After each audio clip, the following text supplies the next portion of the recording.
गाय और बैल की जुदाई। ये कहानी है राजा कामरान सिंह बैल और राजा कल्याण सिंह बैल की, जो आपस में कट्टर दुश्मन थे।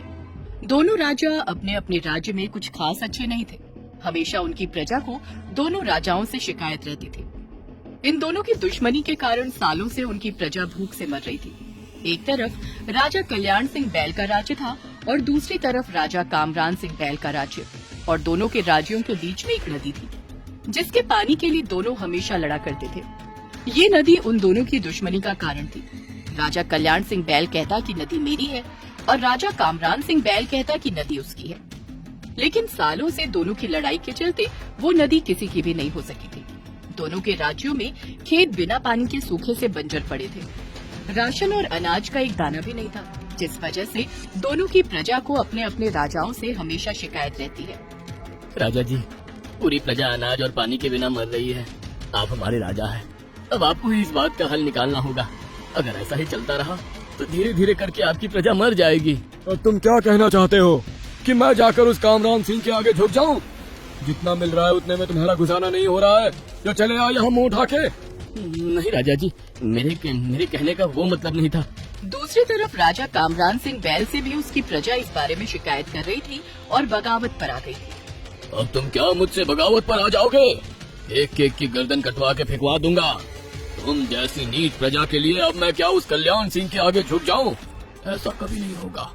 मुफ्त का तुम्हें जो कुछ भी राशन मिल रहा है, चुपचाप से उसे खाओ और यहाँ से दफा हो जाओ। नहीं महाराज, हमारे कहने का ये मतलब नहीं था। हमारे कहने का मतलब ये है कि अगर आप राजा कल्याण सिंह से समझौता कर लें तो शायद इस बात का कोई हल निकल जाएगा और दोनों तरफ से प्रजा भूखी और प्यासी नहीं मरेगी। मूर्ख, अब तू मुझे सलाह मशवरा देगा कि मुझे क्या करना चाहिए और क्या नहीं? सिपाहियों, पकड़ के ले जाओ इसे और काल कोठरी में बंद कर दो। नहीं महाराज, गलती हो गई मुझसे, मुझे छोड़ दीजिए, मुझे छोड़ दीजिए। राजा कामरान सिंह के इतना कहते ही सिपाही आते हैं और उसे घसीटकर काल कोठरी में बंद कर देते हैं। पीछे खड़ी राजा कामरान सिंह बैल की बेटी धेनु ये सब होते हुए देख रही थी और उसे ये सब देखकर बहुत बुरा लग रहा था। माँ, आखिर पिताजी ये सब क्यों कर रहे हैं? मुझे बहुत बुरा लग रहा है। कहीं न कहीं प्रजा भी अपनी जगह पर सही है, गलत नहीं है। बेटी, जानती हूँ ये सब गलत हो रहा है, लेकिन राजा के सामने किसी को भी बोलने का हक नहीं है। और सारे फसाद की जड़ तो वो नदी है, जिसको लेकर इतनी लड़ाइयाँ हैं। अगर उस नदी का समझौता हो जाए, बंजर जमीन को पानी मिल जाए, जमीन उपजाऊ हो जाए, जब उसमें फसल हो जाएगी, फिर भूखमरी भी खत्म होगी और प्रजा को भी पीने के लिए पानी मिल जाएगा, तब जाकर सब ठीक होगा।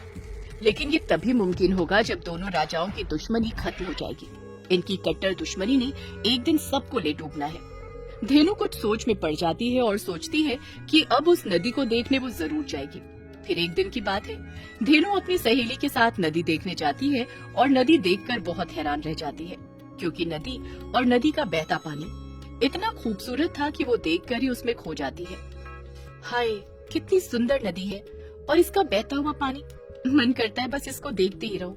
देखो तो, इसमें मुझे अपना रंग रूप बिल्कुल आईने की तरह साफ दिखाई दे रहा है। हाँ धेनु, बहुत ही खूबसूरत नदी है, लेकिन इसकी सुंदरता को देखकर हम हमेशा थोड़ी ना यहाँ बैठे रह सकते हैं। बहुत देर हो चुकी है, अब हमें घर चलना होगा, नहीं तो तुम्हारे पिताजी तुम पर बहुत गुस्सा करेंगे। हाँ, तुम सही कह रही हो, चलो अब घर चलते हैं। धेनु और उसकी सहेली घर वापस जा ही रही थी कि तभी उन्हें नदी के दूसरी ओर से किसी की आवाज आती है। धेनु ने पीछे मुड़कर देखा तो उसे कोई ऐसा दिखा जिसे देखकर वो अपने होश खो बैठती है। उसे देखते ही वो अपना दिल दे बैठती है और दूसरी ओर से वो भी उसे घंटे से देखे जा रहा था। वो भी उसके प्यार में खो चुका था। दरअसल जो नदी के उस पार से धेनु को देख रहा था वो कोई और नहीं, राजा कल्याण सिंह बैल का बेटा मूंग था। तो कौन हो तुम? इतनी खूबसूरत, बिल्कुल परियों जैसी। ऐसा लगता है जैसे अभी अभी आसमान से उतरकर कोई अप्सरा आई हो। धेनु उसके मुंह से अपनी तारीफ सुनकर बहुत खुश हो जाती है और मन ही मन मुस्कुराती है। मेरा नाम धेनु है और मैं इस राज्य के राजा कामरान सिंह की बेटी हूँ। अच्छा, तो तुम नदी के उस पार के राजा की बेटी हो? मैं मूंग हूँ, मैं नदी के इस पार के राजा का बेटा हूँ और मैं अक्सर यहाँ आता रहता हूँ। मुझे यहाँ आना, नदी को देखना बहुत अच्छा लगता है। क्या तुम यहाँ पहली बार आई हो? क्योंकि तुम्हें मैंने पहले कभी यहाँ नहीं देखा। हाँ, मैं यहाँ पहली बार आई हूँ और मुझे यहाँ कर इतना अच्छा लगा कि अब मैं यहाँ रोज आती रहूंगी। मूंग और धेनु आपस में बातें कर ही रहे थे कि धेनु की सहेली उसे कहती है कि बहुत समय हो गया है, शाम ढल रही है, हमें घर लौट जाना चाहिए। अच्छा मूंग, शाम ढल रही है, अब मुझे घर जाना होगा। धेनु, मैं क्या कह रहा था, अब कब मिलोगी? कल इसी समय मिलेंगे। ये कहकर धेनु चली जाती है। फिर दोनों की मुलाकातों का सिलसिला ऐसे ही जारी रहा। दोनों हर रोज ऐसे ही मिलते। धेनु नदी के इस पार से और मूंग नदी के उस पार से एक दूसरे से रोजाना मिलने आते और बातें करते। धेनु, कितना लंबा समय हो गया है हमें ऐसे नदी के आर पार बात करते हुए। हम दोनों कब मिलेंगे? पता नहीं, मिलना तो मैं भी तुमसे चाहती हूँ, लेकिन बीच में ये नदी है, इसको पार करके कैसे आऊँ? धेनु, क्या तुम मुझसे शादी करोगी? धेनु मूंग की बात सुनकर 2 पल के लिए खामोश हो जाती है। क्या हुआ धेनु, क्या तुम्हें मैं पसंद नहीं हूँ? तुमने कोई जवाब नहीं दिया। नहीं नहीं, ऐसी बात नहीं है। मैं भी तुमसे प्रेम करती हूँ और तुमसे शादी करना चाहती हूँ। तुम्हारे सिवा किसी के बारे में सोच भी नहीं सकती। लेकिन मैं ये सोच रही थी कि हमारे पिताजी तो आपस में कट्टर दुश्मन हैं। क्या वो हमारी शादी के लिए कभी राजी होंगे? मूंग धेनु से कहता है कि हमें अपने अपने माता पिता को अपनी शादी के लिए राजी करना होगा। धेनु घर पर आकर अपनी माँ से इस बारे में बात करती है।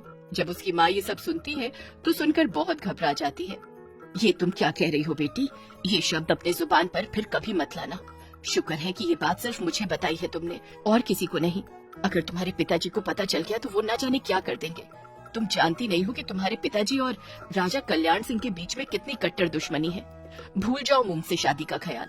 दोनों माँ बेटी के बीच होते हुए इस वार्तालाप को पीछे खड़ा राजा कल्याण सिंह बैल सुन लेता है और अपनी बेटी को गुस्से से समझाने के बदले बहुत ही प्यार से समझाता है। देख बेटी, मैं तुम पर गुस्सा नहीं करूंगा।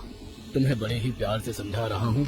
तुम उस राजा कल्याण सिंह के बेटे से आज के बाद नहीं मिलोगी, जिसकी वजह से आज मेरी प्रजा मेरे खिलाफ खड़ी है। तुम उसी के बेटे से प्रेम कर रही हो, उससे शादी करना चाहती हो। भूल जाओ उसे, वहाँ तुम्हारा भविष्य कभी नहीं हो सकता। लेकिन पिताजी, मैं मूंग से बहुत प्रेम करती हूँ। उसके बिना जी नहीं सकती और उसके अलावा किसी और से शादी भी नहीं कर सकती। अब मुझे गुस्सा मत दिलाओ बेटी। तुम मेरे प्यार और लाड़ का नाजायज फायदा मत उठाओ। उसके साथ अपने भविष्य के सपने मत देखो। भूल जाओ उसे। ये कहकर राजा कामरान सिंह बैल वहाँ से चला जाता है। धेनु फूट फूट कर रोने लगती है। दूसरी तरफ कल्याण सिंह को भी मूंग और धेनु के बारे में भनक लग चुकी थी, जो अपने बेटे को भरी सभा में बुलाता है और उसकी कड़ी निंदा करता है। मैं तुम दोनों के प्रेम की कड़ी निंदा करता हूँ। अगर तुम धेनु से विवाह के बारे में सोच रहे हो तो ये बात सोचना भी छोड़ दो। हाँ, एक शर्त पर तुम दोनों का विवाह हो सकता है। अगर राजा कामरान सिंह उस नदी को पाने का सपना छोड़ दे, फिर नदी और नदी का पानी मेरा हो जाए, तो मैं खुद तुम्हारे लिए उसकी बेटी का हाथ मांगने जाऊंगा। वरना तुम मुझसे शादी करने का सपना भूल जाओ। पिताजी, आप ऐसे कैसे कह सकते हैं?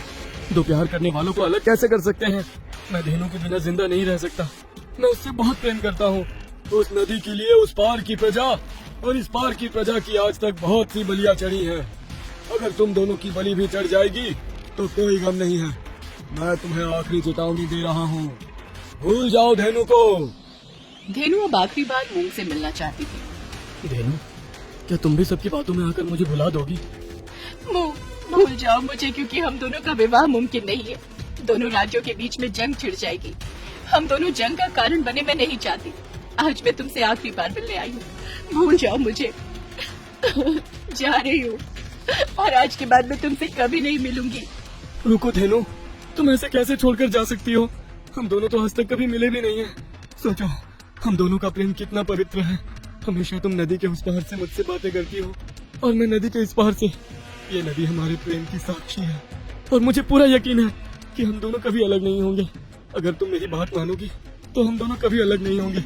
हमारी शादी भी होगी और बरसों से दोनों राज्यों के बीच में जो कट्टर दुश्मनी है वो भी दोस्ती में बदल जाएगी। दोनों राज्यों की प्रजा भी खुश होगी और भूखमरी से भी कोई नहीं मरेगा। बंजर जमीन उपजाऊ हो जाएगी, सबको पानी मिलेगा और दोनों राजाओं के बीच में भी दोस्ती हो जाएगी। अच्छा, सच में मूंग, ऐसा कभी हो सकता है? ये दुश्मनी खत्म हो सकती है और हम दोनों का प्रेम सफल होकर विवाह में बदल सकता है? हाँ, बिल्कुल हो सकता है, लेकिन जैसा मैं कहूँ तुम्हें वैसा ही करना पड़ेगा।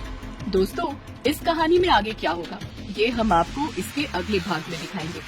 क्या राजा कल्याण सिंह और कामरान सिंह के बीच में कट्टर दुश्मनी खत्म होकर दोस्ती में बदल जाएगी? दोनों राज्यों की प्रजा को जो अपने अपने राजाओं से शिकायतें हैं वो खत्म हो जाएंगी? और क्या मूंग और धेनु का भी विवाह हो जाएगा? ये सब देखने के लिए आपको इसका अगला भाग देखना पड़ेगा। अगर आपको हमारी ये वीडियो अच्छी लगी तो प्लीज़ हमारे फेसबुक पेज को लाइक, शेयर, कमेंट और फॉलो ज़रूर करें।